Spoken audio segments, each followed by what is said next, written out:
Pascal es sencillamente aplicable a todos los espacios donde los líquidos se encuentran encerrados. Ahí lo importante es esto, que en el cuerpo humano sí vamos a encontrar esos espacios reducidos. Ahí lo que se acumula es líquido intersticial y la ley nos dice de que la presión va a ser igual en todas las direcciones, de la misma magnitud. Y eso lo aplicamos más que todo cuando se produce el edema, que es la figura que vemos abajo. Entonces hay edema duro, hay edema blando. Entonces cuando ustedes presionan, se hunde y nos queda allí la marca del dedo, estamos hablando de un edema blando. Cuando no se hunde, que pues, hay presión, entonces hablamos de edema duro. Entonces lo que tenemos que ver ahora en dinámica de fluido es la dinámica de ese líquido intersticial y cómo se produce el edema, donde se aplica esta ley. Para poder explicar ese hecho, necesitamos entonces hacer uso de lo que se conoce como el principio de Starling del capilar. Recuerden que los vasos sanguíneos venimos desde las arterias, pasamos por las arteriolas y llegamos a los capilares. En los capilares, ya estamos hablando a un nivel microscópico, es donde se da el intercambio de oxígeno, nutrientes, pero también hay un equilibrio dinámico de los líquidos, es decir, a través del capilar va a pasar agua hacia el exterior y viceversa, va a pasar agua de regreso desde el líquido intersticial hacia el capilar. Y esos son fenómenos de tipo físico, ¿sí? Entonces, estas fuerzas que rigen ese intercambio de líquidos son fuerzas físicas. Básicamente son cuatro fuerzas que van a ejercer presión a través de la pared de los capilares. Si de alguna manera se interrumpe el flujo sanguíneo, esas presiones van a cambiar. Si también cambia la cantidad de volumen, esas presiones cambian. Y hay algo que va más allá. Si cambia la composición del líquido intravascular, especialmente ¿de quién? De las proteínas. Recuerden que tenemos proteínas en el plasma. Entonces, si cambia la concentración de esas proteínas, también van a cambiar las fuerzas, particularmente una presión que llamamos la presión coloidosmótica. Entonces, primeramente, ¿de dónde surge esa fuerza que tiene el líquido intravascular a nivel capilar? Esa viene de la sístole. Cada vez que el ventrículo izquierdo se contrae, la bomba cardíaca envía sangre a través de la arteria y esa presión va a llegar al final hasta los capilares. ¿Ok? Entonces las fuerzas son dos fuerzas hidrostáticas o dos presiones hidrostáticas, la del capilar y la del espacio intersticial, que las vemos ahí abreviadas PHC, PHI. Y las otras son dos presiones oncóticas, la del capilar, que la abreviamos con la letra pi y la C de capilar, y la intersticial, que la abreviamos con la letra pi y la letra I. La presión oncótica está determinada por las proteínas, como ya dijimos, ¿sí? Entonces vamos a ver cómo actúan estas cuatro fuerzas. Arriba lo que vemos es un diagrama del capilar, es lo que llamamos el capilar sistémico. ¿Por qué tenemos que decir que es capilar sistémico? Porque hay otros lechos donde los capilares se comportan de manera diferente, especialmente el capilar renal, ¿ok? Entonces, en todos estos capilares sistémicos, nosotros vamos a encontrar, como dice aquí en la figura a la izquierda, un extremo arterial y un extremo venoso. Acuérdense que los capilares están en el medio, entre el final de las arterias y el principio de las venas. Ahí están ellos, como un puentecito. Entonces, del extremo arterial predomina la presión hidrostática del capilar, que es esta flecha grande que vemos aquí. Y ella empuja el agua entonces hacia el espacio intersticial. Por otro lado, en el extremo venoso, la fuerza más importante que vamos a ver es la presión oncótica del capilar. Y ella hace exactamente lo opuesto. Como vemos aquí en esta flecha, ella lleva el agua de regreso desde el espacio intersticial hacia el capilar por presión osmótica. La presión osmótica o coloidosmótica es ejercida por las proteínas de la sangre. La presión hidrostática del capilar, ella depende del valor de presión arterial media. Esa es la que va a determinar la presión hidrostática. Por otro lado, en el intersticio, que es la parte de acá afuera, tenemos la presión hidrostática intersticial. La presión es bastante baja. ¿Por qué es baja? Porque si ustedes se fijan, aquí sale gran cantidad de agua, pero la mayor parte de ella nuevamente regresa. ¿Cuánto regresa? Más del 90%, que es lo que tenemos aquí, este 9 de 10. De manera que nos queda un décimo aquí. Entonces, esa agua no se queda allí en el espacio intersticial. Por lo tanto, la presión hidrostática del intersticio en condiciones normales, ella es muy baja. Ese líquido es drenado por el sistema linfático, que es lo que vemos aquí abajo con la flecha roja. Entonces, el líquido intersticial entra entonces a través de las paredes del sistema linfático y es bombeado por una bomba que le llamamos así mismo la bomba linfática. Y ese sistema linfático se comunica con el sistema venoso. Entonces, el líquido que va aquí adentro, que es la linfa, regresa entonces y forma parte de la sangre venosa. De manera que la presión hidrostática intersticial es baja. Por otro lado, la presión oncótica intersticial también es baja. Ella llevaría entonces el agua desde el intersticio donde están las proteínas, pero ¿qué resulta? Que este valor también es muy bajo. ¿Por qué es bajo? Porque a través de la membrana o la pared capilar, muy pocas proteínas filtran. Así que las presiones en el líquido intersticial son muy bajas, tanto la de la presión hidrostática como la presión oncótica del intersticio. ¿Preguntas allí?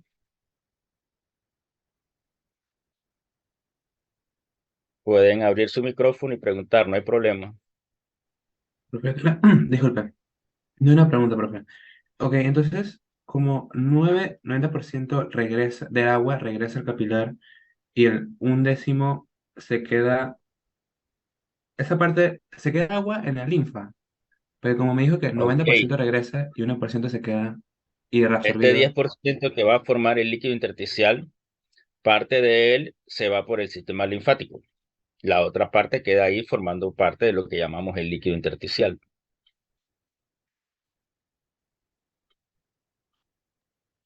No ok, sé si queda tengo claro. otra pregunta. Eh, entonces, en las proteínas, va a haber más proteínas en la linfa que en la sangre, que en el No, capilar, lo ¿verdad? contrario. Lo contrario, hay más proteínas en la sangre que en el espacio intersticial, porque las proteínas no filtran a través de la pared y las que filtran, filtran muy pocas y de bajo peso molecular. Entonces, en las Aquí. flechas, ¿podría explicar Sí, lo de las flechas de la presión oscótica? ok. La presión oncótica del capilar, ella está ejercida por las proteínas. ¿Cuáles son las proteínas? La albúmina, el fibrinógeno, la globulina. Entonces, ellas atraen el agua hacia donde ellas están. Si ellas están aquí en la sangre, ellas van a mover el agua desde el espacio intersticial hacia la sangre, que es esta flecha grande que vemos aquí donde dice 9 de 10. Esa es la que regresa nuevamente al capilar. ¿De dónde viene ella? Gran parte de la que salió en el extremo arterial. La otra es la presión oncótica del intersticio. Esta, ¿por qué es baja? Porque nuevamente ya depende de las proteínas, pero ¿qué proteínas encontramos allí? Las pocas que puedan filtrar a través de la pared capilar. Así que este valor de la presión oncótica intersticial es bajo. Por lo tanto, esta flecha verde que ves aquí es mucho menor que la otra flecha que viste acá de la presión hidrostática del capilar, que también lleva agua hacia afuera. A ver, no sé, Daniel. Entiendo. ¿Qué pasaría si yo subo la presión hidrostática de uno de los dos lados? ¿Cómo no? Ahora vamos a ver las variaciones de las cuatro fuerzas. Ok, ¿Alguien más, además de Daniel? Lili. Profesor, eh, cuando usted estaba hablando de las presiones, usted dijo que habían tres cosas distintas que podían afectarlas, como las proteínas, la cantidad de líquido y había algo más. No lo tengo anotado. ¿Qué era? La presión arterial media. Ok, gracias. Bien, este dibujito que aparece aquí abajo es un dibujo más real de cómo es el asunto. Lo que vemos aquí en rojo es el sistema arterial, lo que vemos acá del otro lado a la derecha, azul, es el sistema venoso. En el centro va a estar la red de capilares. Entonces nosotros tomamos una sección de esas que aparecen aquí, y es la que tenemos acá arriba representada. Recuerden que son cientos y miles de capilares. Acá nada más tomamos uno como ejemplo, pero este dibujo que está acá trata de indicar eso. Además de eso, aquí en verde vemos el sistema linfático, que está enmarañado junto con los capilares y está recogiendo ese líquido intersticial. Es lo que nosotros llamamos linfa. ¿Ok?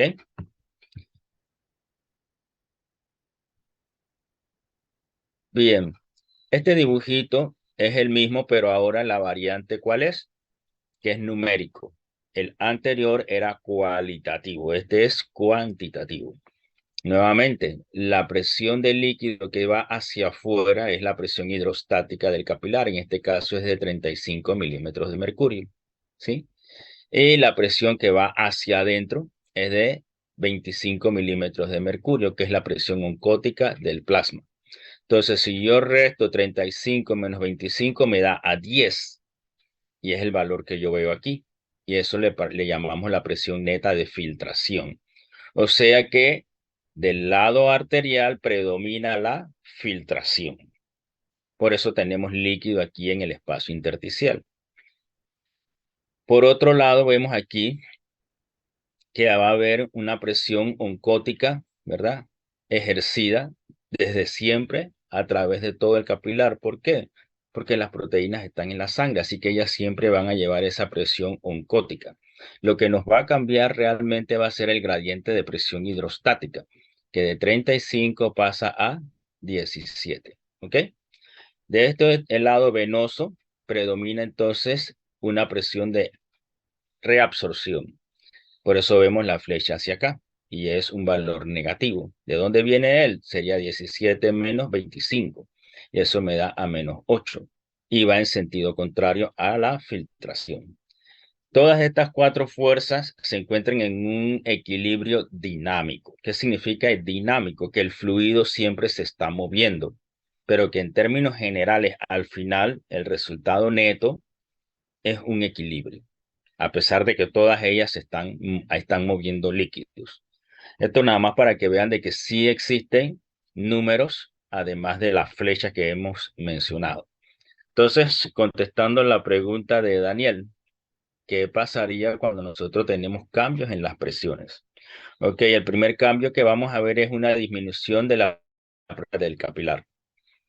Recuerden que esta presión es generada por las proteínas, las tres más importantes que ya hemos mencionado.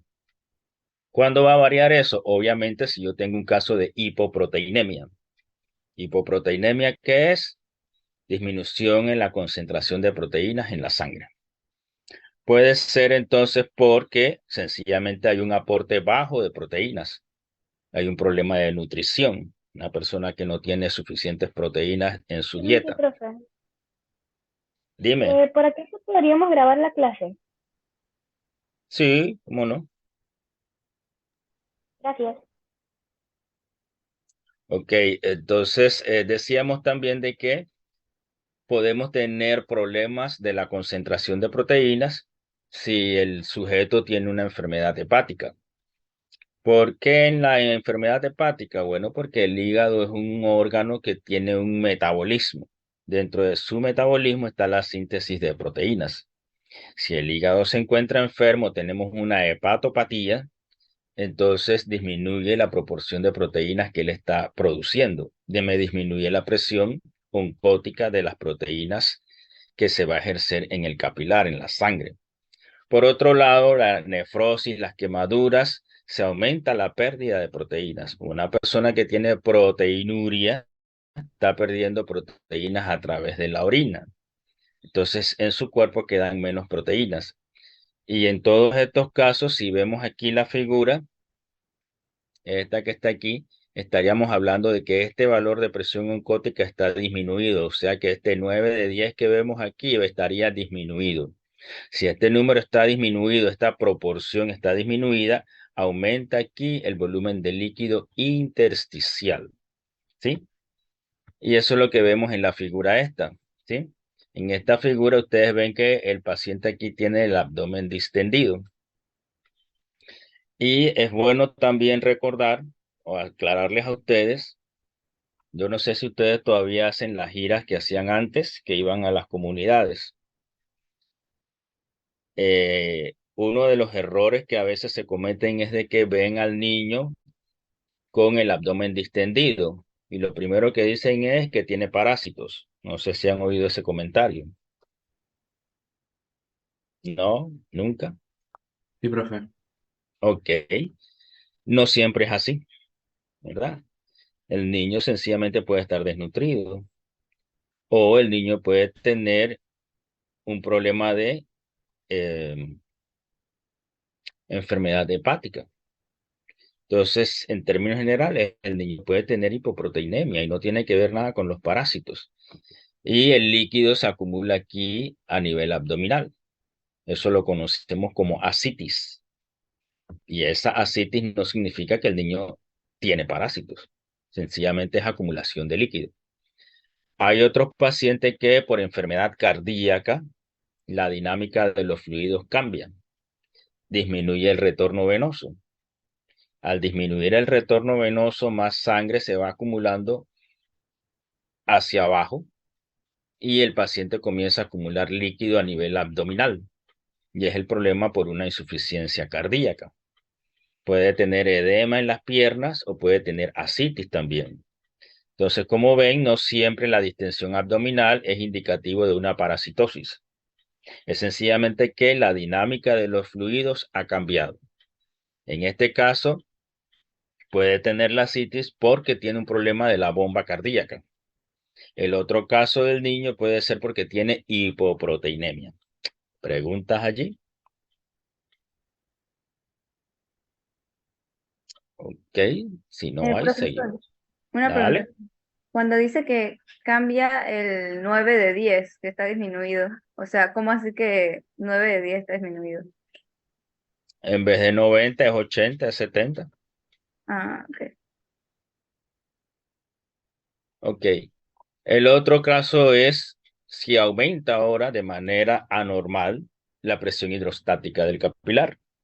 ¿Sí? Regresamos un poquito en la lámina. Ahora lo que estamos hablando es que esta presión que está aquí está elevada. Y si esta presión está elevada, ahora más líquido pasa del líquido intravascular al líquido intersticial. Eso es lo que estamos diciendo ahorita. ¿Ok? En ese sentido, ahora puede ser a consecuencia de que, bueno, el paciente tiene una enfermedad renal y sus riñones no manejan bien el sodio. Recuerden que el sodio tiene poder osmótico. El paciente retiene sodio, retiene agua. Y eso hace que la presión hidrostática del capilar aumente. Y el paciente desarrolla edema en extremidades inferiores, que son las figuras que ustedes ven allí. Entonces, la dinámica del líquido allí, ¿cómo se cambió ahora? Se cambió porque el paciente ha retenido líquido, porque tiene un problema con el manejo del sodio. Y al aumentar la cantidad de agua en los capilares, aumenta la hidrostática del capilar. Y eso hace que más líquido salga al espacio intersticial. Ustedes dirán, bueno, pero si el líquido se elimina a través de lo o parte también regresa por presión oncótica del capilar. Entonces, ¿qué sucede en estos momentos? La cantidad de líquido que sale supera la capacidad de los mecanismos mencionados, es decir, la capacidad del drenaje linfático y la capacidad de pasar más líquido por presión oncótica de regreso a los capilares, porque ya hay demasiada agua. Una falla cardíaca se parece a lo que mencionamos anteriormente. Si la bomba cardíaca falla, aumenta PVC, disminuye el retorno venoso, aumenta la presión hidrostática. Bloqueo o estasis venosa. Ahora recuerden que nosotros vimos que con una maniobra de movimiento de las piernas, nosotros aumentamos la efectividad de la bomba muscular. Si uno está estático y no se mueve, esas bombas venosas ahora la bomba muscular también trabaja menos y más se queda en extremidades inferiores. El bloqueo de las venas también viene por problemas de obstrucción en la vía. También puede haber un cambio de la resistencia de las arteriolas. ¿Por qué? Porque las arteriolas se pueden dilatar. ¿Por efectos de quién? Por ejemplo, de la histamina. Y eso lo vemos en los procesos alérgicos o en las reacciones inflamatorias. Hay venenos, hay tóxicos en los insectos, por ejemplo, que aumentan la liberación de histamina. Al aumentar la histamina, disminuye la resistencia de la arteriola y pasa más líquido. Al pasar más líquido, aumenta la hidrostática. Al aumentar la presión hidrostática, aumenta el volumen del líquido intersticial y se produce una hinchazón o edema en esa zona de la picadura del insecto. ¿Preguntas?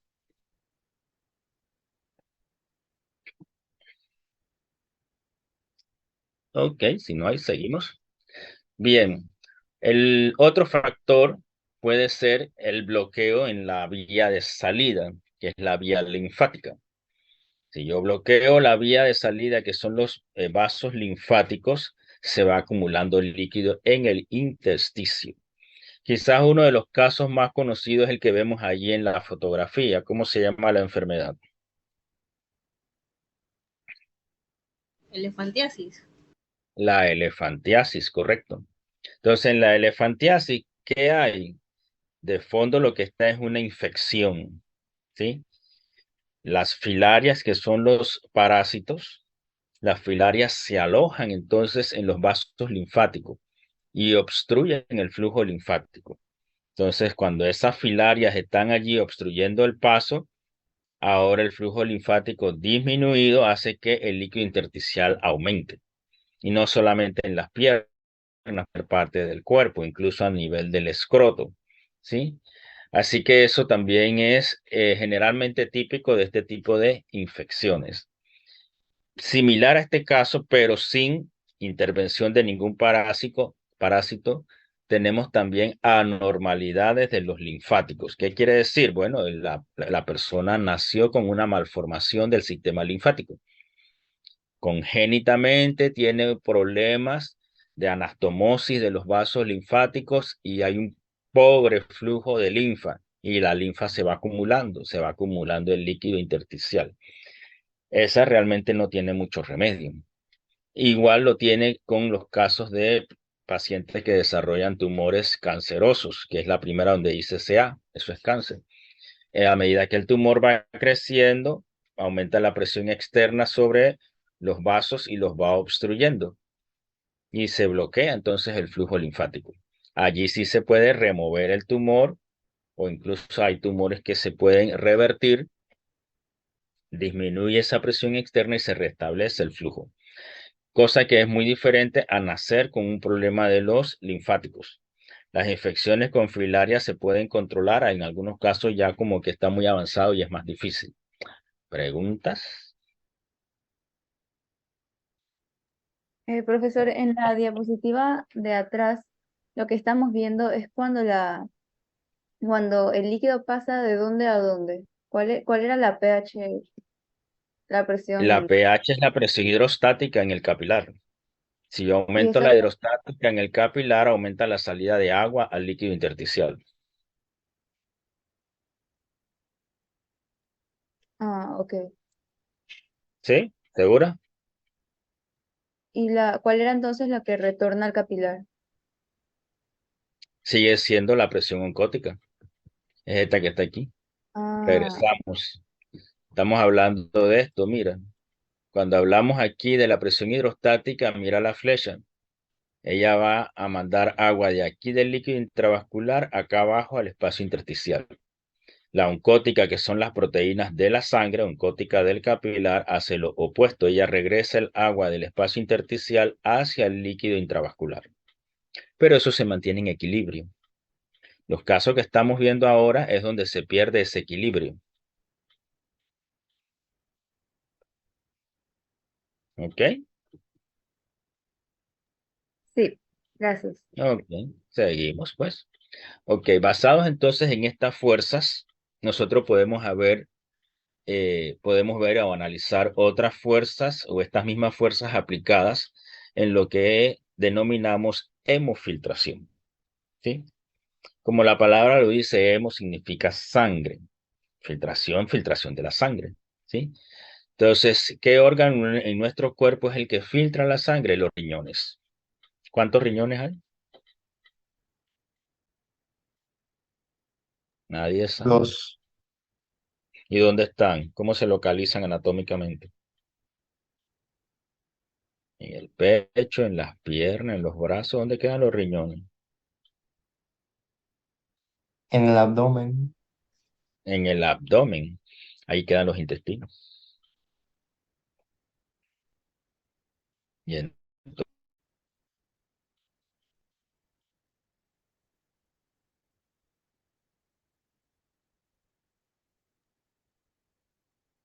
Creo ver, que, Elizabeth, dale. creo que detrás del hígado, profe. Hígado retroperitoneal se describen. Es cierto, detrás del hígado retroperitoneal. Entonces son órganos pareados, ¿verdad? Probablemente ustedes lo estudiaron en la escuela como sistema urinario. No sé si en su escuela lo dieron alguna vez. ¿Alguien lo estudió como sistema urinario? Daniel dice que sí. ¿Los demás? Sí, profe. Sí, profe. Sí.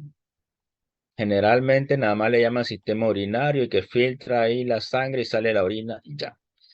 Realmente el riñón es un órgano que nos puede matar si se enferma. Es un órgano vital. Muchas veces no se le presta importancia, pero cuando él se daña, entonces vemos lo importante que es. ¿Ok? Si yo tomo el riñón y yo hago una pequeña disección, yo voy a ver la parte interna. Ustedes van a ver que hay vasos sanguíneos que llevan la sangre hacia el riñón, lo que llamamos el flujo sanguíneo renal, y hay vasos que drenan el riñón, que es el flujo venoso renal. De los dos, el más importante es el flujo sanguíneo renal, que es lo que va por las arterias. Entonces, esta sangre que entra al riñón entra con una presión, ¿sí? Y eso es lo que nos va a permitir que la sangre se filtre, es un proceso físico. Entonces, aquí nosotros vamos a ver unas estructuras internas que si nosotros sacamos una pequeña sección y lo miramos al microscopio, vamos a ver esto que está aquí al lado, que es lo que llamamos la nefrona. ¿Cuántos nefrones hay en un riñón? Hay como 1,5 millones de nefrones. Así que tenemos bastante. Pero ellos se pueden dañar, ¿sí? Entonces la sangre va a llegar aquí por el sistema arterial, la arteria renal, y se va a ir ramificando hasta que llegamos aquí, donde entramos entonces a la nefrona. Y cuando entramos aquí vamos a entrar por una arteriola aferente. Y eso se va a ramificar en una serie de pequeños capilares y todo ese conjunto le llamamos glomérulo. Allí es donde ocurre el proceso de filtración. Luego la sangre sale del glomérulo por otra arteriola, que es una arteriola eferente, ¿sí? El fluido no va a quedar en el líquido intersticial como vimos antes. El fluido es recibido por una cápsula que rodea al glomérulo, que le llamamos cápsula de Bowman, y se drena entonces por una serie de túbulos, todos estos túbulos que vemos aquí, que al final son colectados por un tubo que llamamos así mismo el túbulo colector, y baja por aquí por este uréter que vemos aquí en grande, y conecta con la vejiga urinaria. La vejiga urinaria en realidad nada más es un receptáculo. Los procesos renales tienen lugar en la nefrona. Allá en la vejiga lo que va a ocurrir es el fenómeno de micción, ¿sí? La orina queda ahí almacenada temporalmente y después es eliminada. Para darles a ustedes una idea de qué tanto nos faltaría estudiar, cuando yo di este tema en fisiología, hablar de la nefrona me demora como 2 semanas, ¿sí? Aquí nosotros la estamos viendo, qué sé yo, en 5 minutos. Así que se nos quedan muchas cosas por fuera, ¿verdad? Pero bueno, este es un curso de primer año. Así que por lo menos que ustedes se lleven la noción en cuanto a dinámica de fluidos, de que basado en las fuerzas de Starling, las fuerzas físicas de Starling, tenemos el fenómeno de filtración de la sangre y que eso ocurre en el riñón. Entonces ahora vemos un poquito más ampliado ese glomérulo. Aquí está la arteriola. Todos estos ovillos aquí que están aquí, estos capilares, forman entonces los capilares glomerulares. Y dentro vamos a tener presión hidrostática también. Pero ahora sería la presión hidrostática del capilar glomerular. Ya tiene su nombre propio. La flecha verde nos indica que el líquido sale. Y en lugar de llamarle aquí el espacio intersticial, le llamamos el espacio de la cápsula de Bowman. La cápsula de Bowman es todo esto que está aquí rodeando a los capilares glomerulares. Entonces aquí saldría entonces el filtrado, que en este caso le llamamos ultrafiltrado. ¿Por qué no le llamamos filtrado solamente? Porque en realidad está prácticamente libre de proteínas. Así que aquí nosotros prácticamente no vamos a tener presión oncótica de la cápsula de Bowman. También vamos a tener presión coloidosmótica o presión oncótica del capilar glomerular. ¿Por qué? Porque esa sangre también tiene proteínas. Y la flecha roja entonces nos indica que parte del líquido de la cápsula de Bowman regresa entonces a la sangre y sale de allí por la arteriola eferente. ¿Ok? La presión hidrostática de la cápsula de Bowman sería el equivalente a la presión hidrostática intersticial, ¿sí? Que tampoco se acumula. ¿Por qué? Porque el líquido pasa por esa cápsula hacia los túbulos. Regresamos nuevamente. De aquí de la cápsula sale por aquí por esta serie de túbulos. Así que la presión hidrostática aquí en la cápsula de Bowman para nada aumenta, al menos que el paciente de ustedes tenga edema renal. Ya eso es otra situación, pero en condiciones normales, la presión oncótica de la cápsula y la presión hidrostática de la cápsula son prácticamente mínimas. Nos quedan entonces dos grandes fuerzas, que son la hidrostática del capilar glomerular y la oncótica del capilar glomerular. ¿Ok? ¿Preguntas aquí de este esquema?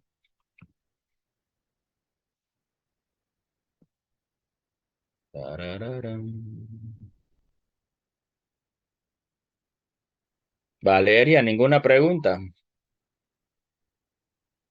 No, profesor. Valeria. James. Quintero. profe. ¿Seguro? Bueno, seguimos pues. Entonces, ¿qué sucede? Bien. Aquí vemos entonces que ese fenómeno de filtración ocurre en la unidad de tiempo. Dale, pregunta. ¿Se ¿Quién le quería puede preguntar? poner o algún tipo de número? Los números, sí hay números, pero por ahora no lo hemos visto. Ok. Entonces, esa filtración que ocurre aquí en el glomérulo ocurre prácticamente a una tasa de tiempo, la calculamos en minutos. Y le llamamos entonces tasa de filtración glomerular. Físicamente hablando, ella va a depender de dos variables. Va a depender de la presión efectiva de filtración, que es PF. ¿Y PF resulta de qué? De la diferencia de las fuerzas de Starling. Básicamente la diferencia entre la presión hidrostática glomerular y la presión oncótica glomerular. ¿Ok? Eso es lo que nos va a determinar la presión efectiva de filtración o PF. Esa tasa de filtración glomerular también va a depender de KF. ¿KF qué es? Es el coeficiente de filtración. Entonces eso se da a través de una membrana. Ahí tenemos que atravesar en realidad tres estructuras. Por eso está la gráfica esta. Arriba donde dice lumen del capilar, aquí estaría la sangre del capilar glomerular. ¿Sí? Y abajo donde dice epitelio, estos serían las células que forman la pared de la cápsula de Bowman. ¿Sí? Es esta pequeña sección que vemos aquí en el recuadro, el punto de unión entre la pared de estos capilares que está aquí en rojo y la pared de la cápsula de Bowman que lo rodea. Y en el centro tendríamos BM. ¿BM qué significa? La membrana basal. Entonces, aquí en los capilares, ¿qué hay? Sangre. La sangre tiene una presión hidrostática del capilar glomerular y ella enviaría el líquido o agua desde aquí, desde el líquido intravascular hacia abajo donde está el espacio de Bowman. ¿Ok? Eso estaría dado ¿por quién? Por la presión hidrostática del capilar glomerular, que también depende de la presión arterial que llega hasta ese punto. Ojo, aquí hay 3 números. ¿Esos números qué significan? Significan que hay espacio entre las células. Por ejemplo, entre las células de la pared capilar hay unos espacios de 100 nanómetros, que son unos poros en las paredes de los capilares. Después viene la membrana basal y después viene el espacio que hay entre las células que forman la pared de la cápsula de Bowman. Ese espacio es de 25 nanómetros. Como ven, el número más pequeño es el de la membrana basal. Así que de los 3 pudiésemos decir que la verdadera barrera de filtración, ¿cuál sería? La pared del capilar, la membrana basal o el espacio entre las células de la cápsula de Bowman. Membrana basal. La membrana basal, porque tiene el tamaño de los poros más pequeños. Y son tan pequeños esos poros que por allí no puede pasar la albúmina. La albúmina tiene un peso molecular de ¿cuánto? 69, 79 kilodalton. Es una proteína que no atravesaría estos poros y por lo tanto ella no va a llegar aquí a la cápsula de Bowman, ni tampoco va a pasar por todo este sistema de túbulos que vemos aquí en la figurita esta. En otras palabras, en la orina no debe aparecer la albúmina. Albúmina 0, eso es lo normal. Pero si su paciente presenta albuminuria, o sea que tiene albúmina en la orina, eso es patológico. ¿Ok? ¿Qué puede significar? Bueno, puede significar que esta barrera de filtración ya no es efectiva. ¿Qué quiere decir? Que la membrana basal se puede haber lesionado con una infección, con un proceso tóxico, lo que sea, y dañó entonces la albúmina es capaz de atravesar esta membrana. Cuando eso ocurre, entonces la albúmina aquí, ¿verdad? En el espacio de Bowman comienza a recorrer todos estos túbulos y finalmente llega hasta acá abajo y es conducida hasta la vejiga y de allí al exterior. Entonces, en ese momento el paciente va a tener albuminuria y eso es totalmente patológico. ¿Ok? ¿Preguntas? Pregunta, profe. ¿Ninguna proteína pasa de Vale. la membrana basal? Bueno, excelente pregunta. Solamente aquellos de muy bajo peso molecular. Para darte una idea, ¿te acuerdas de la tira reactiva de urinálisis que vimos anteriormente? Sí, profe. Ok, allí en esos cuadritos hay un cuadrito especial para proteínas en la orina. Entonces, en esa tira reactiva te puede marcar una cantidad mínima de proteínas, pero eso en una orina de 24 horas. Y eso es una cantidad ínfima y solamente son aquellas de muy bajo peso molecular, pero nunca la albúmina. Ok, otra pregunta. Entiendo, profe. Una pregunta, o sea, Ah, una pregunta curiosa sobre la albuminuria. ¿Cuál, o sea, en la clínica, cuál es como la causa más común de que que esa barrera se vea dañada? ok, la glomerulonefritis. Glomerul, glomérulo, Glomerulonefritis. Así se y, llama la en- enfermedad glomerulonefritis. y en qué consiste y qué es la causa. Ok, hay varios tipos de glomerulonefritis y varias causas. Una de las más comunes son las infecciones, ¿sí? Se daña la membrana por la infección. A veces son nefropatías que son a consecuencia de la diabetes. Le llamamos nefropatía diabética. Son efectos del exceso de azúcar. Y esos procesos entonces pueden lesionar la integridad de esa membrana que tú ves allí. Dicho sea de paso, ese dibujo es una fotografía real, pero a nivel electrónico, ni siquiera con microscopio de luz. Es una micrografía electrónica, así que imagínense lo que tanto hubo que aumentar eso. Yo en ninguna parte le puse por ahí el aumento, pero debía hacerlo. Para que tengas una idea, James, de que esos procesos son prácticamente a nivel molecular que están sucediendo. A ver, otra pregunta. Bueno, seguimos pues. Esta es la misma figurita, ¿verdad? Aquí, estas asas que vemos aquí representan a los capilares glomerulares y aquí nada más es para darles a ustedes conocimiento de que no solamente agua es lo que se filtra. Nosotros siempre hablamos de que la presión hidrostática empuja el agua hacia el espacio de Bowman, pero también se filtran a través de esa membrana los electrolitos, el sodio, el potasio, el calcio, todos estos que están aquí, cloro, ellos también se filtran.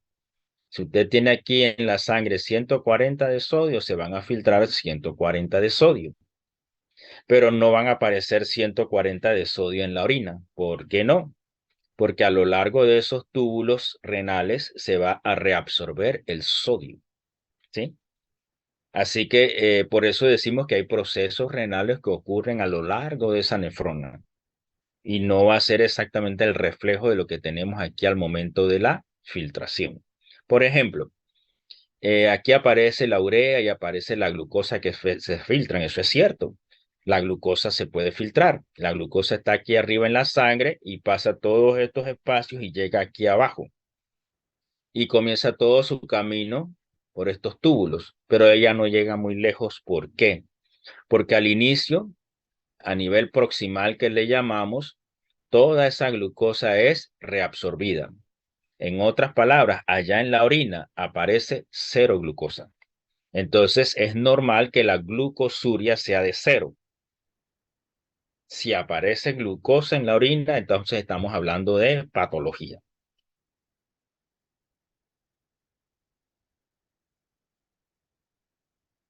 A ver, preguntas.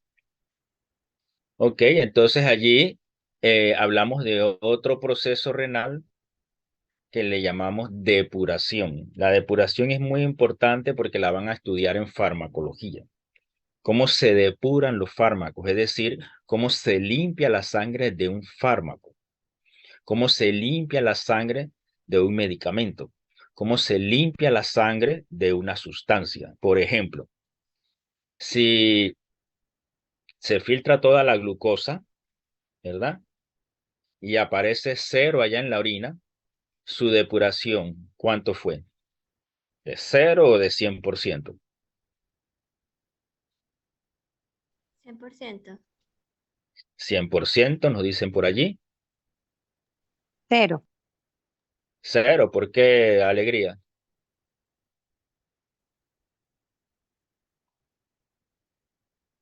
¿Por qué fue depuración de cero? ¿Se reabsorbe el 100%? Claro. Entonces, acuérdense que estamos hablando de lo que se limpia la sangre. La sangre no se limpió de la glucosa. ¿Por qué?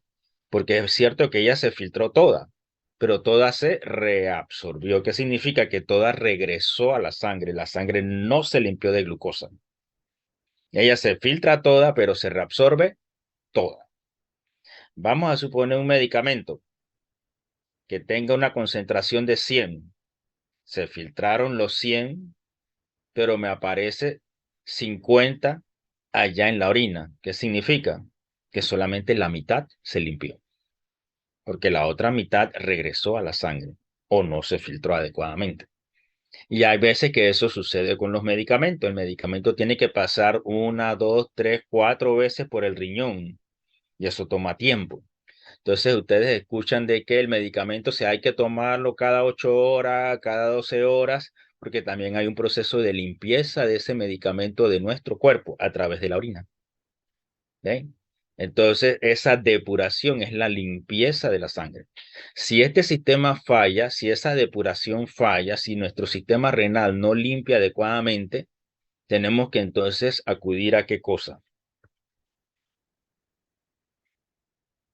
Ahí lo dice.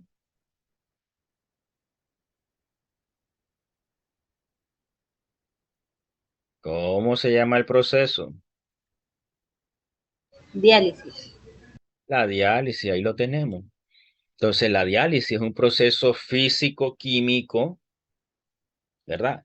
Que no es el natural de nuestro cuerpo. Entonces, al paciente se le hace un drenaje de su sangre, como lo vemos aquí en el diagrama, y esa sangre entonces va a pasar por un sistema donde vamos a tener membranas artificiales. Aquí hay un esquema de cómo es esa membrana.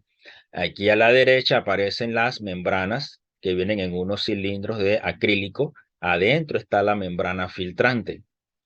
Y por una serie de soluciones que le llamamos soluciones dializadoras. Y una vez que pasa la sangre por todo ese proceso y es limpiada, entonces ella regresa nuevamente al cuerpo del sujeto. ¿Cuánto puede demorar toda esa sesión? Alrededor de 4 horas. ¿Qué tan frecuente hay que hacerlo? Por lo menos 3 veces a la semana. No sé si ustedes escucharon de que habían unos pacientes de que tenían que hacerle diálisis y se dañaron la cuestión de la energía eléctrica y no sé qué problema hubo y no le pudieron hacer la diálisis a los pacientes. Entonces, esos pacientes llevan un día de atraso y cada día que ellos se atrasan, dentro de su cuerpo se van acumulando toxinas, se van acumulando sustancias que normalmente debe eliminar nuestro cuerpo. Y ahí comienzan entonces una serie de trastornos. Se altera esa física que nosotros vimos de las fuerzas de Starling y los pacientes comienzan a desarrollar edema, comienzan a hincharse los pacientes y se van complicando. Allí una de las soluciones sería, bueno, ponerle un riñón nuevo. Pero en nuestro país, por desgracia, no es todavía una práctica común hacer la donación de órganos, especialmente que se pueden hacer trasplantes cadavéricos. ¿Qué significa? Que se puede extraer el riñón de una persona que fallece y se le puede poner a otra persona siempre y cuando sean compatibles. Todavía no hemos alcanzado los niveles sociales de solidaridad en ese aspecto. Hay una lista grande allí de personas esperando trasplante. La ley de Laplace ya nosotros la habíamos visto antes, ¿verdad? Por ahí había una persona que me había preguntado si había una incongruencia con lo del libro. Yo lo revisé y no la encontré. Con respecto a si estamos hablando de una estructura cilíndrica o una estructura esférica, ¿sí? Las relaciones están ahí, ya la habíamos visto antes. Eso lo aplicamos en el riñón también, ¿sí? Aquí en la vejiga urinaria, una vez que la orina pasa de acá, entra por el uréter, que es este que vemos aquí, hay uréter derecho, el uréter izquierdo, entra a la vejiga. En la vejiga vamos a tener que se genera en la pared de la vejiga una tensión que va a ser proporcional al radio, ¿verdad? A la presión interna entre dos que lo pusieron aquí. Es la ley de Laplace. Esa la vamos a tener aquí en la vejiga urinaria. Entonces, cada vez que esa tensión en la pared aumenta, en la pared de la vejiga, que está hecha de músculo liso, nosotros vamos a encontrar receptores y son mecanorreceptores. Estos mecanorreceptores se estimulan y ellos generan eventualmente potenciales de acción. Esos potenciales de acción van por vías aferentes al sistema nervioso central. Y esa señal asciende por toda la médula espinal hasta llegar a nuestro cerebro. Y usted se hace consciente de que la vejiga se está llenando. Es lo que llamamos el primer aviso. No sé si ustedes lo han sentido, que uno siente que la vejiga ya está llena. Yo sí. Los demás parece que nunca se les llena la vejiga. No tienen vejiga. Qué raro. ¿Están aquí o están grabando y todo el mundo se fue? Sí, sí tenemos. Estamos aquí, Estamos profe. aquí, profesor. Ah, ok. Yo digo porque yo no escucho nada, así que yo nada más que veo los nombrecitos, no sé si están aquí. ¿Alguna vez han sentido el primer llamado de la vejiga? Nunca. En Sí, este profe. momento. Sí, profesor. Sí, profe. Sí, profe. Bueno, Sí, profe. ya humanos, ya están siendo más humanos. Y ustedes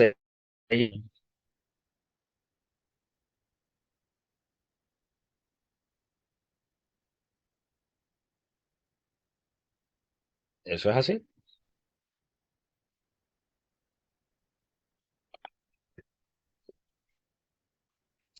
No siempre, porque a veces uno está en alguna circunstancia donde, bueno, no te permite, no hay un baño cerca o tú tienes otra actividad de interés y puedes sobrellevar ese primer aviso. Los potenciales de acción se dieron, llegaron allá a tu nivel de conciencia, pero no hubo relajación del esfínter, porque el esfínter externo lo controlas tú voluntariamente. Y lo que decimos comúnmente es que aguantas las ganas de orinar. No sé si ustedes lo han hecho alguna vez. Sí, profe. Sí, profe. Parece que Sí, profe. ya estamos hablando con llamas humanos, ¿verdad? Entonces, la vejiga se sigue llenando. Y según esta ley de Laplace, esa tensión que vemos allí en la pared sigue aumentando. Y si eso sigue aumentando, se van a generar más cantidad de potenciales de acción. Aumenta la frecuencia de descarga de esos nervios. Ahora el centro se estimula más. Y cuando se estimula más el centro, ya la señal que uno interpreta es que la vejiga está muy llena, ya hay que evacuar. Entonces usted va al baño y voluntariamente usted relaja el esfínter externo, porque el interno está bajo control involuntario. Entonces cuando usted relaja el esfínter externo, sale el contenido, felizmente hablando, ¿verdad? Si eso no sucede, entonces hay que hacer uso de esta sonda que vemos aquí. Entonces, en esta sonda, recuerden que ya eso lo vimos antes, estamos haciendo uso del principio de Bernoulli. La sonda a nivel femenino es un poquito más fácil de poner dentro de la vejiga, sencillamente porque la uretra es más corta y es más recta, como lo vemos aquí anatómicamente. Fíjense que aquí el extremo de la sonda tiene al lado un agujero y eso nos va a dar el efecto Venturi que hace unos días comentábamos. Aquí también hay un pequeño balón, ¿verdad? ¿Qué tendrá ese baloncito? Líquido sólido gaseoso. Agua de maravilla. A ver, Líquido. ¿qué tendrá? Líquido. ¿Cuál líquido, alegría? Solución salina. No. A ver, de Oliveira, ¿qué tendrá ese baloncito? Isabela, ¿estás aquí?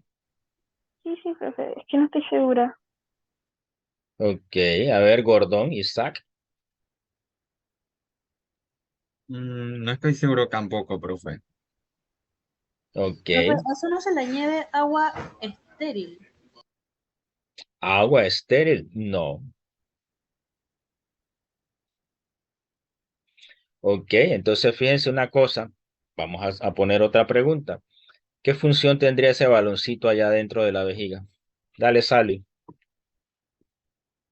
Retener el líquido. Retener el líquido. Pero si tú lo que quieres es drenar el líquido, tú quieres drenar la orina. Sería mantener la sonda Exactamente, mantener la sonda ¿dónde, alegría? en la vejiga. Claro. Entonces, si yo no aumento ese diámetro, ella se regresaría por la uretra y al paciente se le sale entonces la sonda, ¿cierto? Alegría, entonces, ¿qué pondrías ahí dentro de ese baloncito? Profe, yo sigo pensando que es solución salina. Ok, O, y si le o no pones sé. solución salina, ¿Se la pondrías antes o después de poner la sonda? Después de poner la sonda no se podría poner antes porque ya estaría el diámetro, ¿no? Claro, entonces eso tiene que ser un baloncito que no tenga nada y se introduce a través de entonces la sonda y allá adentro se puede llenar. Se puede llenar de líquido, como dice Alegría, pero también se puede llenar de aire, ¿sí? Generalmente se pone una solución salina, ¿ok? En el caso de los varones, también se usa. Por aquí yo tengo una lámina de ella. Aquí está. Generalmente ya les había comentado de que esas sondas ya que casi que como por rutina se hacen posquirúrgicamente. La diferencia es que, bueno, la uretra del varón es una uretra mucho más larga, más sinuosa, el camino es más tortuoso, puede ser un poquito más molesto que en el caso de las muchachas. Y físicamente hablando, se obtiene entonces una gráfica, ¿verdad? Que es de flujo-volumen, que es la que tenemos aquí a la derecha. Entonces, esa técnica se conoce como uroflujometría. En la uroflujometría se va a dar normalmente una campana como la que vemos aquí, con un pico máximo de salida de líquido. Eso lo podemos comparar con algo anormal como el que aparece abajo. Fíjense que el que aparece abajo no se llega a este pico máximo que teníamos antes, sale cierta cantidad, se para y después sale otro pequeño chorrito y otro pequeño chorrito, poco a poco, ¿sí? Eso nos puede decir entonces de que el paciente puede tener un problema prostático, ¿sí? La próstata está por aquí, ¿verdad? Y el paciente lo que hace es, a través de la maniobra de Valsalva, aumentar la presión intraabdominal y expulsar entonces el líquido que queda en la uretra. ¿Ok? Esta gráfica está aquí que me la salté, Profe, ¿verdad? pero ¿cuál era la función de la Dale. solución salina? Es dilatar el balón y el balón es para que la sonda permanezca en su lugar. ¿Ok? Ok. Aquí nada más para que vean de que el líquido cuando aumenta en la vejiga, el líquido no se regresa a través del uréter, sencillamente porque al aumentar la presión intravesical, presiona entonces aquí la salida del líquido hacia la vejiga y eso hace que el flujo no sea retrógrado, ¿ok?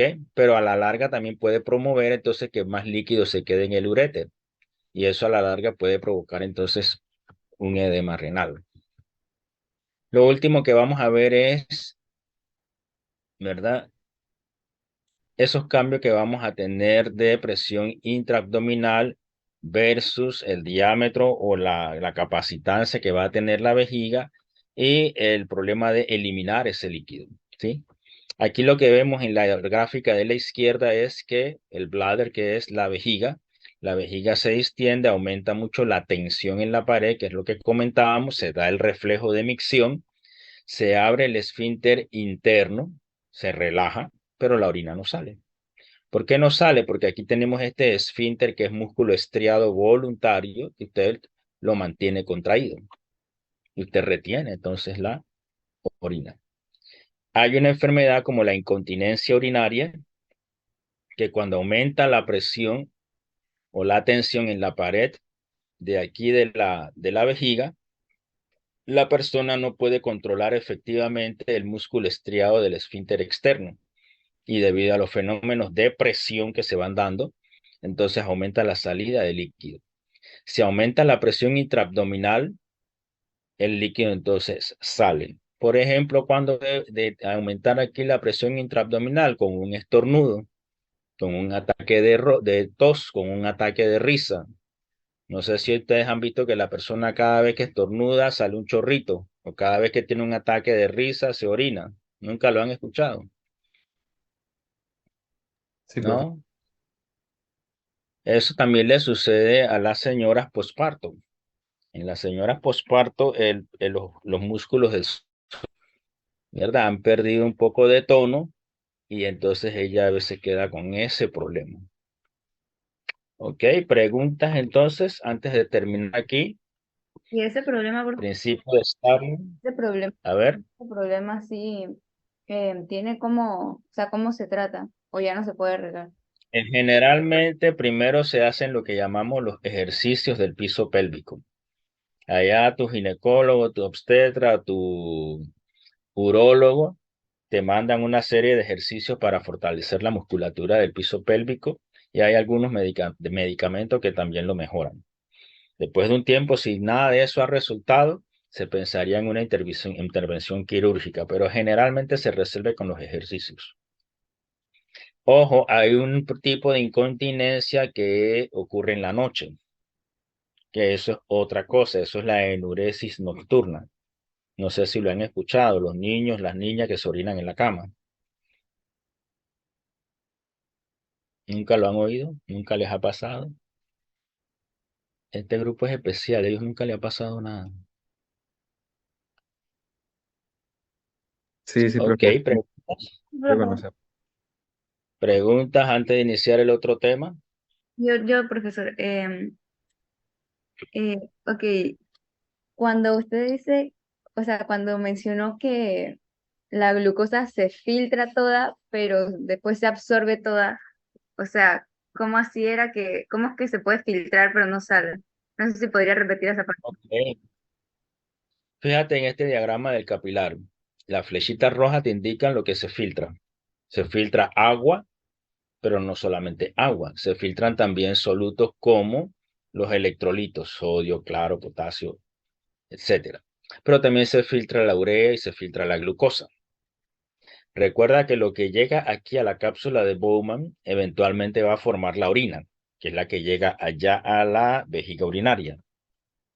Y de la vejiga urinaria sale al exterior a través de la uretra. ¿Ok? Entonces, normalmente no te llega glucosa hasta la orina que sale al exterior. ¿Por qué? Porque toda esta glucosa que se filtró, toda es reabsorbida. Entonces, vamos a regresar aquí. Ella está filtrándose aquí en la cápsula de Bowman. Pero si ves aquí hay una serie de túbulos. La orina comenzaría a moverse por aquí, por este túbulo. ¿Junto con quién? Con la glucosa que se filtró. Pero en esta parte de aquí que le llamamos el túbulo proximal, toda esa glucosa es reabsorbida. ¿De dónde a dónde? Pasaría de aquí de la orina de regreso a la sangre. Y si tú regresaste a la sangre, significa que esta sangre que está aquí, que es la misma que está pasando por todos los otros capilares, esa sangre nuevamente ganó toda la glucosa que se había filtrado. O sea que no hubo ninguna depuración. La depuración es la cantidad que se limpia de cierta sustancia. Ejemplo, la depuración de la glucosa, o sea, ¿cuánto se limpió de glucosa? Sería de cero, porque todo lo que se filtró, todo se reabsorbió, todo regresó de nuevo a la sangre. No sé si te aclaro, Castaño. Sí, profesor, gracias. ¿Segura? Sí, Ok, eso a veces es un concepto un poquito difícil de entender, porque a uno le queda la idea de que se filtró la glucosa aquí y la glucosa de nuevo va a aparecer allá al final, porque se filtró va a aparecer en la orina, y no es así. Ella toda se reabsorbe. Al Profe, menos que tu paciente sea diabético. Si es diabético y tiene un exceso de glucosa, el mecanismo solamente reabsorbe hasta cierto punto. Todo esa glucosa que está de más por encima de ese transportador, la capacidad de ese transportador de glucosa, esa sí te va a aparecer en la orina. Entonces el diabético puede presentar glucosuria, pero ya eso es el enfermo. En condiciones normales no sucede. Otra pregunta. profe, Profe, Dale, ah, James, sí, es sobre el ultrafiltrado, que mencionó que prácticamente estaba libre de proteína y que es por eso correcto. mencionó algo sobre la presión oncótica, que iba a ser como mínima, algo así más o Es menos. correcto. La presión oncótica del espacio de Bowman es mínima porque es mínima la cantidad de proteína que se filtra. Acuérdense que tenemos dos presiones oncóticas. Tenemos la presión oncótica ya en la sangre y tenemos la presión oncótica en el intersticio. Lo único que aquí, si es un capilar renal, ese intersticio en realidad está formado por el espacio de Bowman, que es la cápsula que está rodeando a los capilares. No sé si te aclaro ahí algo, James. ¿Puedo ir a la gráfica? Creo que está donde sale lo de... Ah, esa de allí. Eh, Ok. ¿A qué se refiere? Ok. La presión oncótica del espacio de Bowman mencionó, ¿no? La que estaría reducida Está aquí abajo. sería... Este cuadrito verde que ves aquí, el signo de pi significa presión oncótica y BS espacio de Bowman. Todo esto que está aquí en color naranja más o menos, crema, es el espacio de Bowman. Acuérdense que los capilares es un montón de capilares que está rodeado con la cápsula. Y todo el líquido que se filtra del capilar cae entonces aquí en la cápsula, que es todo esto que rodea entonces al capilar. ¿Qué dinámica de fluido tenemos allí? Tenemos las fuerzas de Starling, que son las mismas que vimos en el capilar sistémico, pero ahora aplicado a la filtración de sangre. Ojo, son fenómenos físicos, no estoy hablando nada de neurotransmisores, ni de hormonas, ni de nada de estas cosas. Sin embargo, sí hay efectos simpáticos, etcétera, pero eso nosotros no lo damos, eso es de fisiología.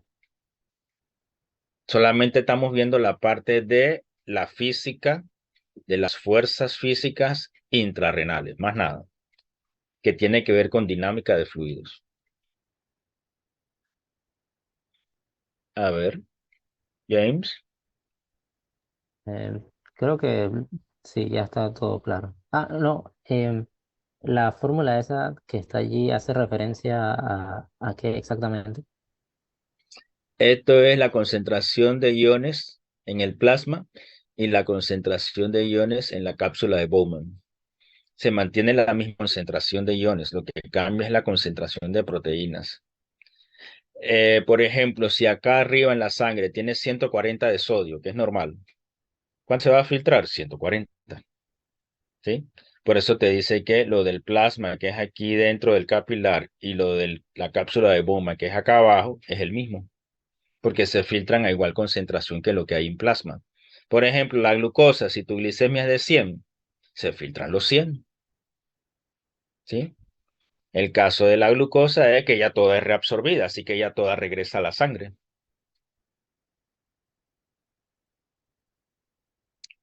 ¿Ok? Sí, listo, profe. Gracias. ¿Alguien más? Profesor, ¿por qué el sodio, si se filtra a 140 al final no salía a 140? Bien. Acuérdate que nosotros tenemos todo este camino por los túbulos, ¿cierto? Aquí Sí. tenemos el túbulo proximal, el asa descendente, el asa ascendente, el túbulo distal, etcétera. Todos esos túbulos. A lo largo de todos esos túbulos se modifica la cantidad de sodio. El sodio va siendo reabsorbido en mayor concentración, en menor concentración, y eso te va a dar al final un producto que va a ser cierta concentración de sodio en la orina. Pero yo no puedo darte todos los mecanismos de regulación del manejo del sodio a nivel renal. Eso es fisiología. Por eso no te aparece exactamente esa cantidad.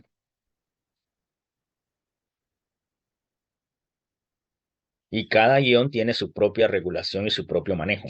Hay un manejo renal del sodio, un manejo renal del cloro, un manejo renal del potasio, etcétera. Por eso el tema es casi 2 semanas.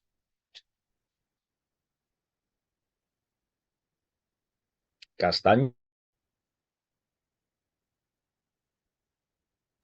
Y cuando esa sangre regresa con el sodio, o sea, ¿dónde va? Se queda ahí. Y va después. Ya regresa a los capilares que están rodeando a todos estos túbulos. Acá arriba están los capilares glomerulares, ¿cierto? Entonces, cuando es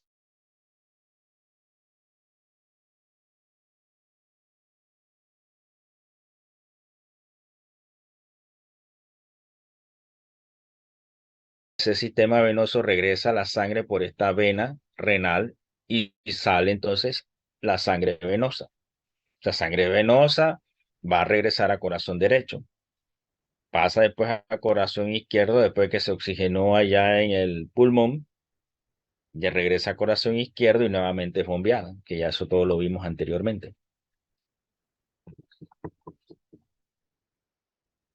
Lo que te tiene confusa es que en el dibujo este no están todos los otros capilares alrededor de los túbulos, de manera que puedas ver que absorbe aquí, que decimos que regresa a la sangre, no los ves aquí porque aquí no están dibujados esos capilares. ¿Es así, Isabela? Sí, sí. Gracias, profe. Ya entendí. Ok. Isabel, pregunta Isabel Barreno. ¿Estás allí, Isabel? Sí, profe, creo que no. A ver, preguntas. Y profesor, entonces, ¿cómo funciona la bomba del sistema linfático? Ok. En las paredes de los capilares, acuérdate de que tenemos músculo liso. ¿Sí? Entonces, el músculo liso está dispuesto longitudinalmente a lo largo del tubo, pero también tenemos una capa que es circular. Entonces, ahí hay unas porciones que están más gruesas de ese músculo circular y ese músculo se contrae a intervalos regulares de tiempo. Cuando él se contrae, él funciona entonces como una pequeña bomba que empuja el fluido. Y eso es lo que llamamos la bomba linfática. Como no hemos dado músculo liso, quizás se les hace difícil, pero te explico así rapidito. El músculo liso en los tubos estos va a tener una disposición longitudinal a lo largo del túbulo, pero también una disposición que va a ser circular. Y ese circular hay una parte que está más engrosado y cuando él se contrae, él cierra su diámetro, pero él después se relaja y lo hace a intervalos de tiempo. Y cuando hace ese movimiento, va empujando el líquido. Funciona como una pequeña bomba y como están los linfáticos, le llamamos bomba linfática. A ver, Miguelito, entonces. Ok, o sea, cierra su diámetro, después se relaja y eso ocasiona que Ujú. se Se mueva empuja el... el líquido. Ajá. Se empuja el líquido hacia adelante. Vuelve, él se relaja, pasa más líquido, vuelve y se contrae y sigue empujando poco a poco, intermitentemente. Y por eso tenemos linfa y por eso la sangre regresa al sistema venoso. Y él se mantiene un volumen en las venas. A ver, otra pregunta. Profesor, ¿qué tipo de transporte Ok, se da si para no que... hay preguntas, Yo tenía una pregunta. dale Génesis. ¿Qué tipo de transporte se da para que se filtren los electrolitos allá? Eso es sencillamente que algunos canales tenemos, canales de sodio, canales de potasio, etcétera. Otro por un transporte que llamamos transepitelial y otro que llamamos a través de las uniones estrechas entre las células. Entonces hay tres diferentes rutas. Hay otros que por gradiente osmótico. Por ejemplo, se reabsorbe sodio, el sodio arrastra agua y el agua a su vez arrastra cloro. Entonces hay un arrastre osmótico de otros electrolitos. Paradójicamente, fíjate lo que sucede, por ejemplo, con el sodio. El sodio se reabsorbe, pero no se secreta, mientras que el potasio se filtra, se reabsorbe y se secreta. Entonces tienes que ir estudiando cada ion qué va pasando con él. Y ahí es donde el tema se pone bien sabroso. A ver, otra pregunta. ¿Qué significa que se secreta? Se secreta significa que va a pasar desde la sangre hacia los túbulos renales.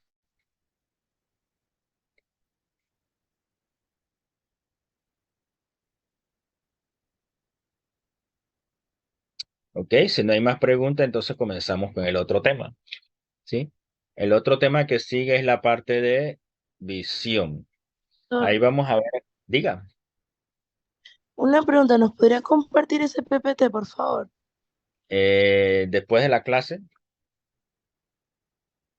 porque Listo. tengo que transformarlo a PDF y después enviarlo. Ya me toma más tiempo.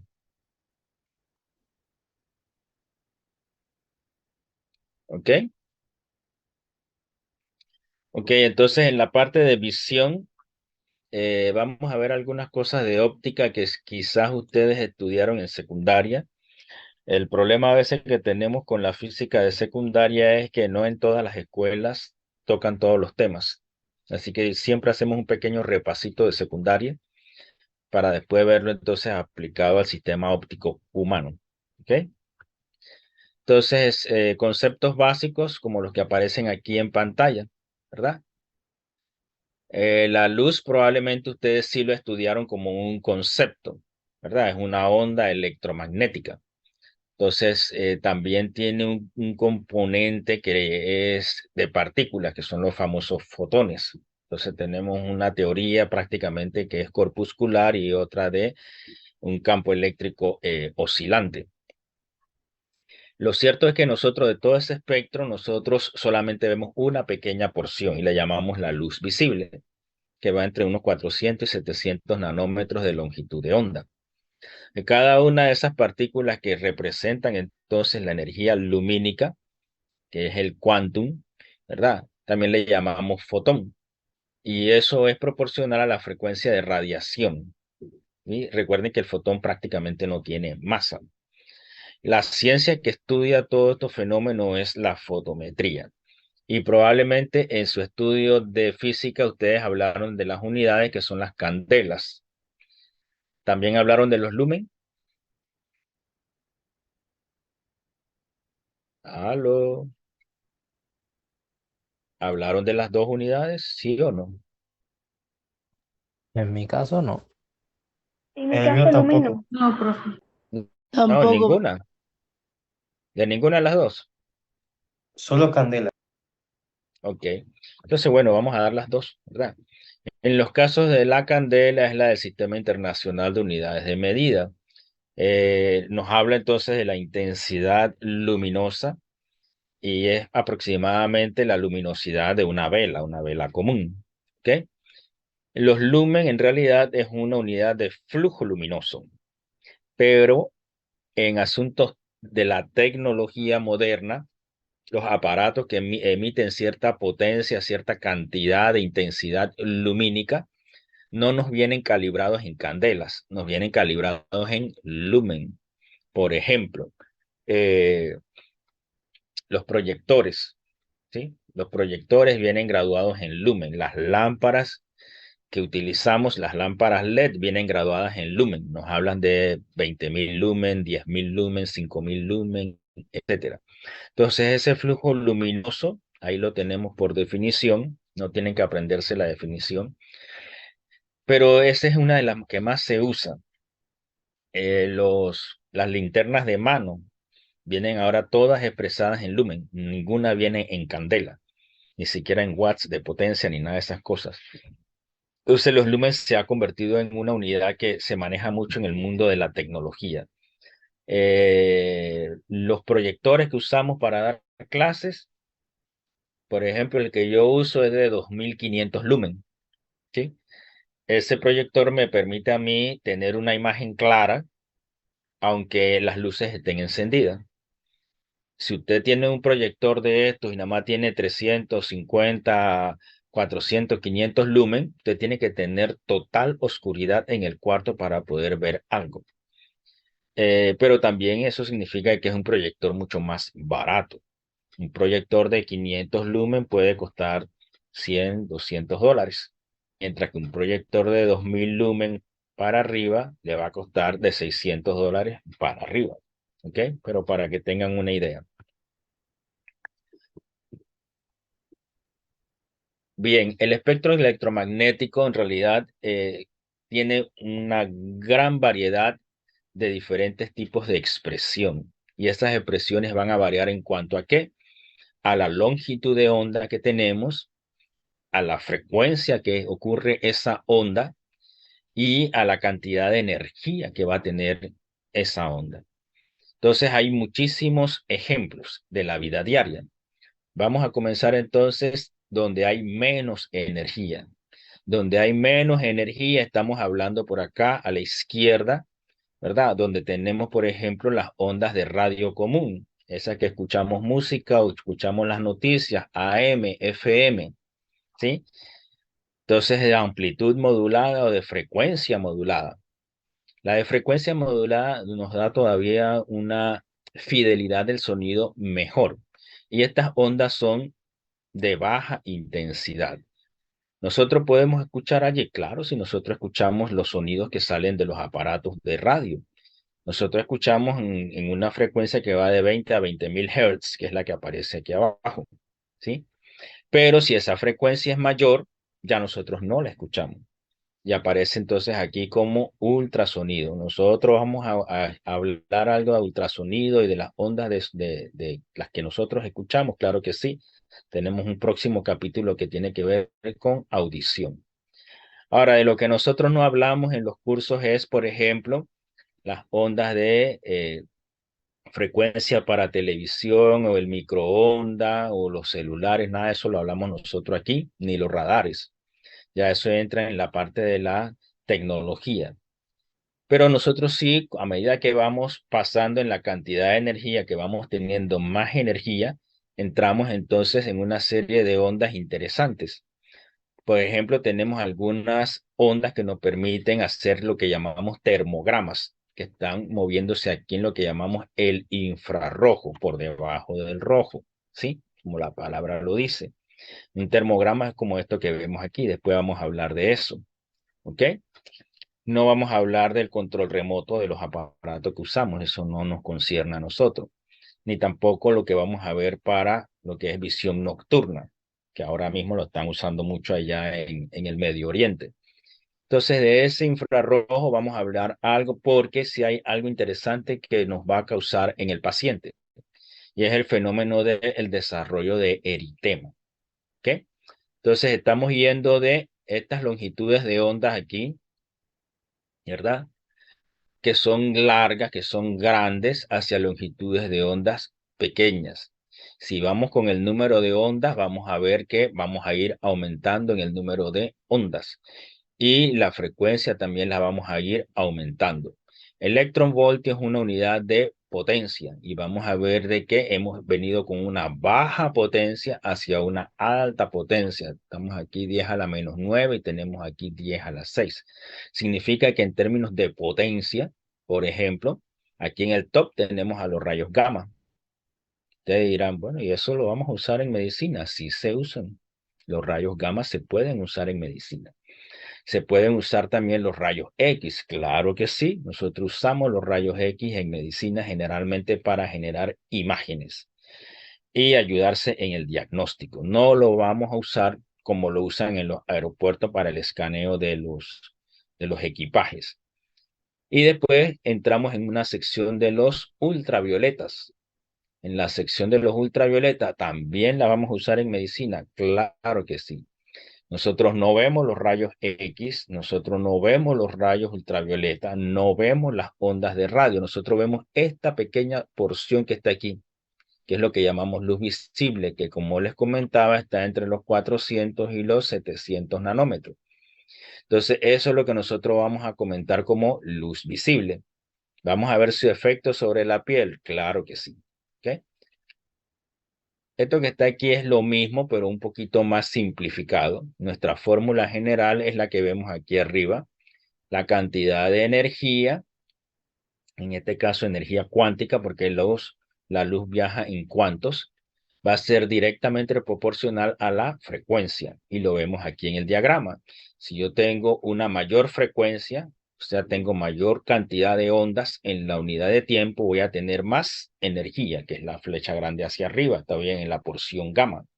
En el diagrama anterior estaba aquí en la derecha, en este está en la izquierda, pero es lo mismo. Y a medida que esa longitud de onda se va ampliando, yo voy a tener menos frecuencia. Si tengo menos frecuencia, entonces estoy con menos energía, respondiendo a mi fórmula general. La H es la constante de Planck, eso no va a cambiar. Lo que nos va a cambiar es la frecuencia. Y nuevamente insisto, nosotros vamos a ver aquí lo que es luz visible, vamos a hacer uso de rayos X, rayos gamma en medicina y los efectos de la luz infrarroja. Eso es lo que vamos a ver nosotros. ¿Ok? Me dirán ustedes si ya ustedes pasaron esto de los principios básicos de óptica en su secundaria o lo repasamos. Repasar, por favor. Repasarlo. Sala, por ejemplo. ¿Pasarlo? Ok, bien.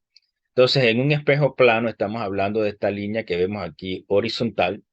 Si yo proyecto un haz de luz sobre ella, eso le llamamos el rayo incidente.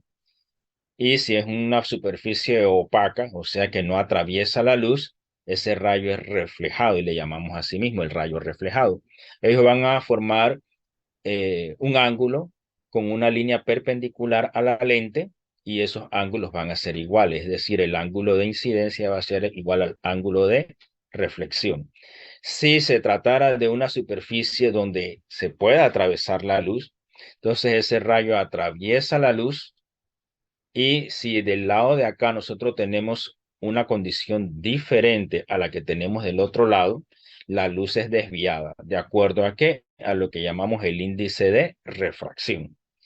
Y si ese rayo se desvía, entonces le llamamos el ángulo o el rayo refractado. ¿Se puede usar en medicina? Claro que sí. Nosotros usamos esa ley de refracción en medicina tanto para la construcción de aparatos como para ayudarnos en la exploración del cuerpo humano. ¿Ok? Entonces, ese índice de refracción en realidad viene de la velocidad de la luz en el vacío. ¿Sí? Y eso lo abreviamos con la letra C, con respecto a la velocidad de la luz en un medio X.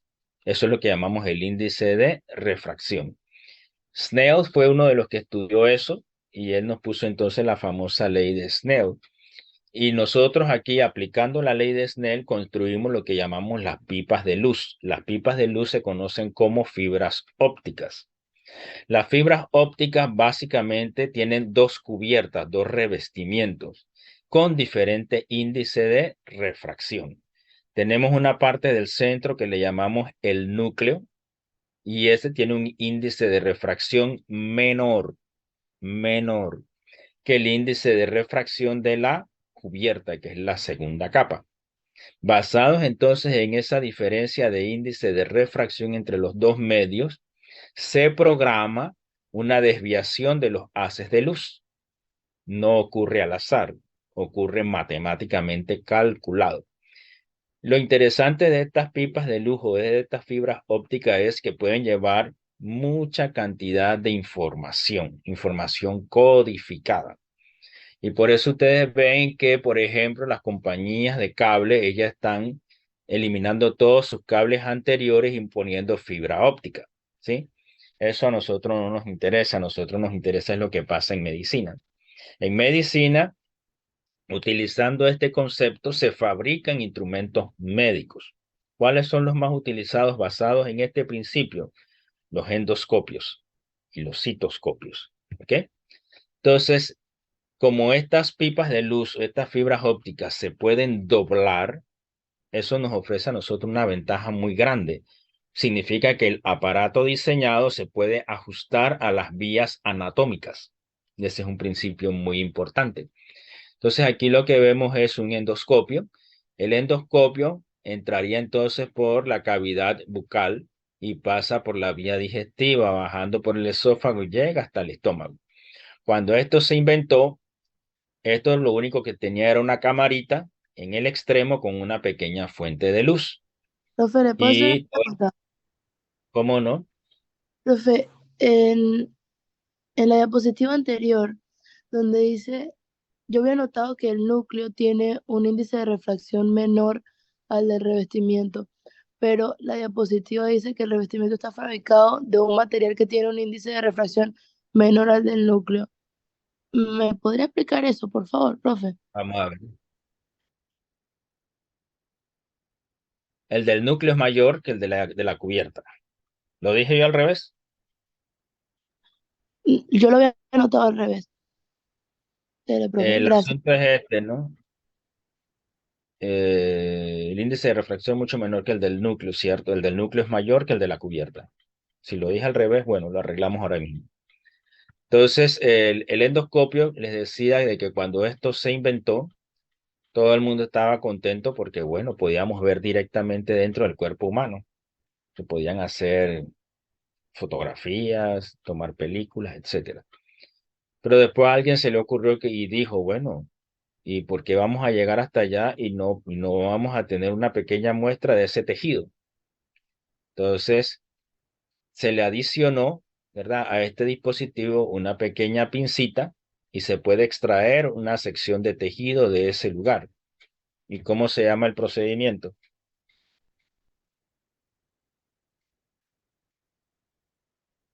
Biopsia. Endoscopía. La endoscopía y extraer la muestra de tejido. Biopsia. Biopsia. Una biopsia. Entonces, esa biopsia se extrae un pequeño tejido, una pequeña muestra, y eso se envía al laboratorio. La pregunta es, ¿a cuál laboratorio lo vamos a mandar? A la NASA. Patología. A patología, exactamente, Anabela. Lo mandamos a patología. Allá en patología hay una serie de biólogos, tecnólogos y médicos trabajando juntos y ellos examinan al microscopio los cambios microscópicos que tiene ese tejido, esa célula, para diagnosticar entonces si se tratan de células benignas o células malignas.